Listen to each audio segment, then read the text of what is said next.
যে হতো, হয়তো ডিপ্রেশনে এতদিন কিছু একটা করে বসতাম। কিন্তু বিশ্বাস করো, আগের চেয়ে এখন অনেক ভালো ফিল করছি। থ্যাঙ্কস। তুমিও না, কি যে বলো। থ্যাঙ্কস তো আমার তোমাকে বলা উচিত যে তোমার মতো এত ভালো একটা মানুষ আমি পেয়েছি। বাহ বাহ, বেশ ভালোই তো প্রেম জেগে উঠেছে। আর তুমি সেই মেয়েটা না যার সাথে আমার রাস্তায় ধাক্কা লেগেছিল, তুমি ওর সাথে কি করছো? তুমি এতদিন পরে কি দেখতে এসছো? নাকি আমি খারাপ আছি কিনা সেটা দেখতে এসছো? না, দেখতে আসলাম নতুন করে কার জীবনটা আবার টক্সিক করে তুলছো।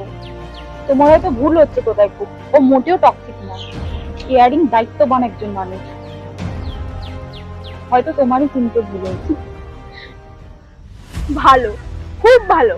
একটা অশিক্ষিত আর একটা অশিক্ষিতর সাথে বেশ ভালো মানিয়েছে। তোমার কোথাও একটা ভুল আছে।